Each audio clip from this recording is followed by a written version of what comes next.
Hello everyone, आप लोगों का मेरे यूट्यूब चैनल रूपल वाली गपशप में बहुत बहुत स्वागत है। आज मैं फिर से आपके साथ हूँ नई कहानी, किस्से और अनुभवों के साथ। दोस्तों, आज की जो कहानी है वो कुछ इस प्रकार है। वो थोड़ी फ्यूचर टेंस में है।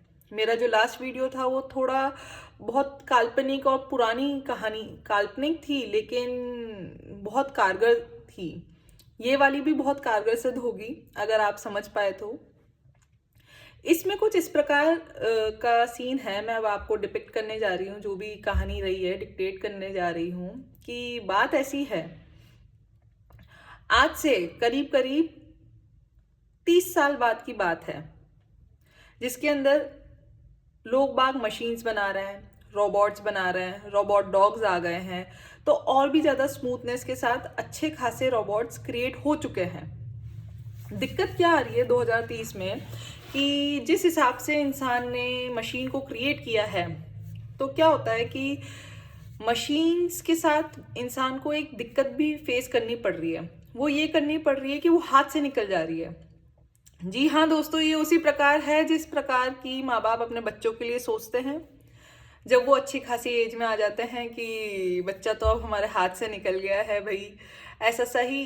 बट वो फिर आप काबू में कर सकते हो। लेकिन जो स्थिति मैं आपको बता रही हूँ आज से 30 साल बाद की, ये आपको सिर्फ इमेजिन करना है। मैं आपको सार बताऊंगी कि इस पूरी कहानी के पीछे का सार क्या है। तो हुआ क्या दोस्तों, जो मशीन्स थी बहुत स्मूथली काम करती थी। इंसान का काम बहुत आसान कर दिया उन मशीन्स ने। खाने से लेकर के कपड़े धोने तक, बच्चों को पढ़ाने तक, बच्चे संभालने तक, सारी चीज़ें बहुत आसान कर दी। कि बिजनेस संभालने तक का भी काम मशीन्स ने अपने ऊपर ले लिया। अब इंसान का क्या काम रहा? आराम करना और उनके ऊपर नजरें बनाए रखना। तो इंसान ने जो चीज फेस करी वो यही था कि कुछ मशीन्स आउट ऑफ कंट्रोल हो गई। आउट ऑफ कंट्रोल हो गई तो उसके साथ लगी पूरी आर्मी, ह्यूमन रिसोर्स ही लगे। मतलब आप क्या चाह रहे थे कि इंसान बचे। अब इंसान उन्हीं मशीन्स को रोकने के काम आ रहे हैं, कितनों की जान जा रही है। ये आपको सब इमेजिन करना है। This is all imaginary story, ठीक है। अब बहुत सारे लोगों की जान चली गई उन मशीन्स को रोकने के लिए। अगर आप लोगों में से किसी ने टर्मिनेटर देखी हो तो वो बिल्कुल समझ पा रहे हैं जो मैं कहना चाह रही हूँ। कि इतनी मजबूत मशीन्स इंसान बना दे रहा है कि दिक्कत आ रही। अब क्या हुआ जब दिक्कत आ रही, और ऐसा नहीं कि कुछ मशीन्स में आई, काफी मशीन्स में आ गई, तो अब इंसान खुद ही परेशान हो रहा। वो ये परेशान हो रहा कि करना क्या चाहिए इसके ऊपर। अब हम मशीन्स पे इतना डिपेंडेंट हो चुके हैं कि अब हम प्रोडक्शन तो बंद नहीं कर सकते, तो क्या करें। तो दोस्तों, होता क्या है कि वहां उस 30 साल बाद भी पंडित तो मिलेंगे ही दोस्तों। भागवत गीता, पुराण, इन लोगों का अपने बाइबल, ये लोग तो रहेंगे ही। तो क्या हुआ कि एक रिलीजियस मीट ने ये टेलीकास्ट देखा न्यूज़ पे। उन्होंने आपस में बात करी। तो क्या ये अपने हर जगह लिखा हुआ है, वो एक सोल्यूशन लेकर के आए। ये वर्ल्ड लेवल पे था, ये इंडिया में ही नहीं कि कहीं पर्टिकुलर कंट्री में ही नहीं था ये दिक्कत, ये ओवरऑल वर्ल्ड के अंदर ये समस्या थी। तो वो लेकर के आए। उसके अंदर उन्होंने एक चीज सजेस्ट करी। वो साइंटिस्ट नहीं थे दोस्तों, ना वो इतने ज्यादा पढ़े लिखे थे। उनको बस थोड़ा सा अपने फिलॉसफी और मिथोलॉजी के बारे में जानकारी थी। उन्होंने क्या सोल्यूशन बताया? उन्होंने कहा कि आप मैन पावर क्यों लगा रहे हो किसी भी मशीन को रोकने के लिए? आप इसके अंदर एक सिस्टम बना दो कि आप यहाँ पे बटन दबाओ और वो खुद फट जाए, सेल्फ डिस्ट्रक्शन कर ले। या तो खुद के ही अपने हाथ पैर उखाड़ दे, सर उखाड़ दे और खुद का ही विनाश कर ले।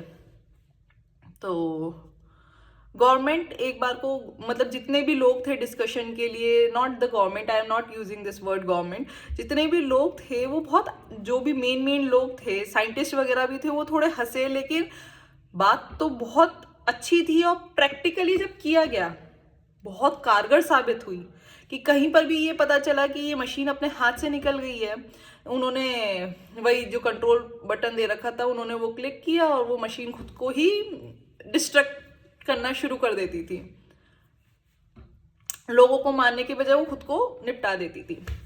अब दोस्तों आपको मैंने ये पूरी कहानी सुनाई, तो ये क्यों सुनाई मैं बता देती हूँ। ये तो बहुत पॉजिटिव में सुनाई, अगर क्योंकि ये कि अपनी प्रकृति का नियम है। अपने ब्रह्मा विष्णु महेश जी है, ब्रह्मा को बोलते हैं जन्म दिया है, विष्णु जी को बोलते हैं पाला है, महेश जी को बोलते हैं मतलब जो शंकर दादा है उनको बोलते हैं कि वो मृत्यु मतलब अब डिस्ट्रक्शन होगा। क्यों बोलते हैं? अपने nature, this is a part of nature, self destruction is a part of nature. तो ये तो प्राकृतिक तौर पे आपको बता दिया। अब इसके बाद एक पॉइंट और बताऊंगी, उससे रिलेट करना आप।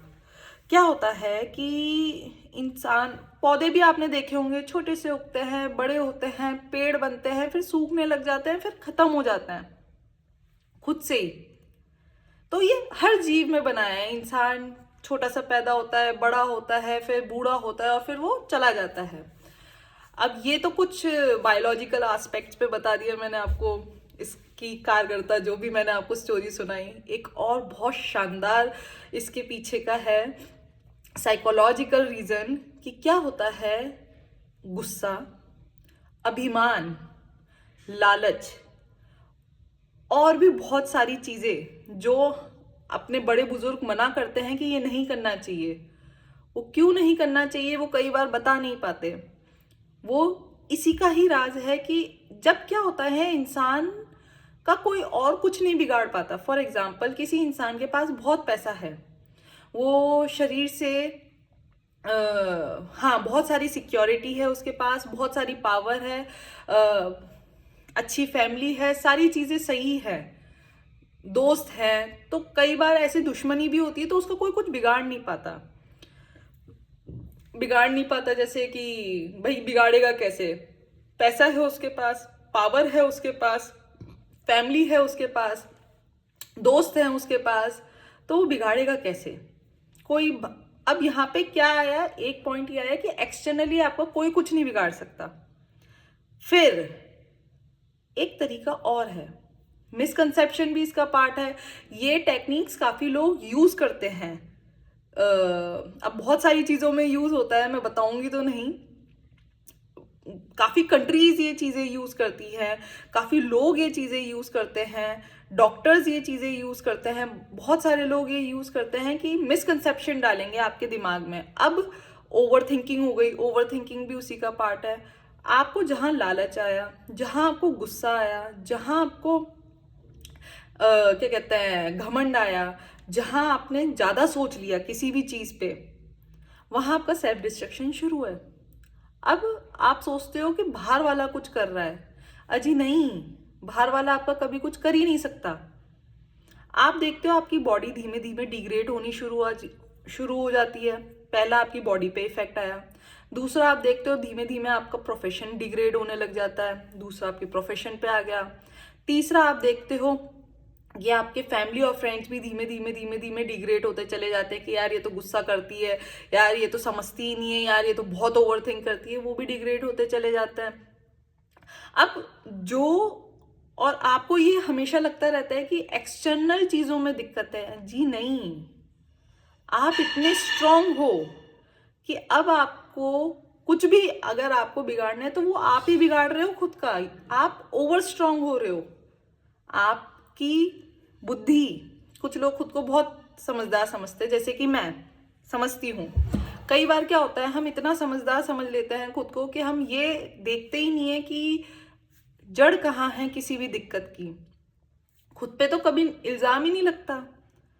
भाई आप हमेशा दूसरों पे डाउट करते रहते हो कि यार ये इसकी वजह से हुआ, यार ये इसकी वजह से हुआ, और आप सोचते रहते हो यार मैं कहाँ गलत हूँ, मैंने तो कुछ भी ऐसा नहीं किया, ये वो फलाना ढिमकाना।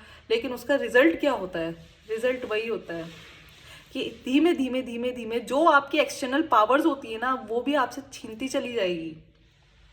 धीमे धीमे आपकी पावर चली जाएगी, क्योंकि आप पागलों की तरह चिल्ला रहे हो, कोई नहीं सुनेगा आपकी, आप कितने ही पावरफुल हो जाओ। कोई भी इज्जतदार इंसान होगा वो आपकी जॉब आपको देगा प्यार से और चला जाएगा। आप कितने ही पैसे वाले हो जाओ, कितने ही पावरफुल हो जाओ, लेकिन काबू, इसलिए कहते हैं बैलेंस, इसलिए मेडिटेशन इंट्रोड्यूस हुआ है। दोस्तों, मेरे हिसाब से मैं आपको समझा पाई हूँगी सेल्फ डिस्ट्रक्शन किस तरीके से पॉजिटिव है तो किस तरीके से नेगेटिव भी है। नेचर का पार्ट है तो एक्सेप्टेंस होनी चाहिए कि यार सेल्फ डिस्ट्रक्शन होता है, क्योंकि काफ़ी लोग मौत से डरते हैं। आएगी तो सही, आप जी इसलिए रहे हो क्योंकि एक दिन मरना है। मेरा मानना ही है, मेरे को पता है बहुत फिलोसफिकल स्टेटमेंट हो गया, कोई दिक्कत नहीं है इसमें। बस यही है कि फिर हमने ये इस एस्पेक्ट में समझा कि ये साइकोलॉजिकली कैसे इफेक्ट करता है और अपनी डेली लाइफ को इफेक्ट करता है, आपकी हेल्थ को इफेक्ट करता है। कितने लोग शुगर लेकर के बैठे, उनको ये लग रहा कि वो ज्यादा शक्कर खाते हैं इसलिए लेकर के बैठे हैं। जी नहीं, आप बहुत सोच रहे हो, आप बहुत क्योंकि क्या है, जिसमें बहुत अभिमान होता है उसको बहुत छोटी सी चीज भी अखर जाती है। तो जिसको अखरवाना होता है उसको आपने खुद की नेगेटिव पॉइंट पहले ही परोस रखा है। आई होप सो गाइज ये सेशन आपके लिए बहुत अच्छा रहा होगा। मेरे लिए तो बहुत कारगर रहा है, क्योंकि ये मैं मानती हूँ कि जब आपका कोई कुछ नहीं बिगाड़ सकता, आप ही खुद का बिगाड़ने लग जाते हो। तो वही सेम है कि जब कोई आपका कुछ अच्छा नहीं कर सकता तो आप ही अपना अच्छा कर सकते हो। आप अच्छी हैबिट्स लेकर के आ सकते हो, आप अच्छे गाने सुन सकते हो, आप अपने लिए अच्छी अच्छी बातें बोल सकते हो, सेल्फ अफर्मेशन, पॉजिटिव अफर्मेशंस बोल सकते हो। तो ऐसे बहुत सारी चीज़ें हैं। दोस्तों, आई होप सो कि आप लोगों को मज़ा आया होगा। मुझे तो बहुत मज़ा आया, मेरे लिए बहुत इंटरेस्टिंग फैक्ट है और ऐसे ही फैक्ट्स मैं आपके लिए लेकर के आती रहूँगी, ऐसे अनुभव मैं आपके लिए लेकर के आती रहूँगी। बहुत कारगर है, आप अप्लाई करके देखिए। Thank you so very much.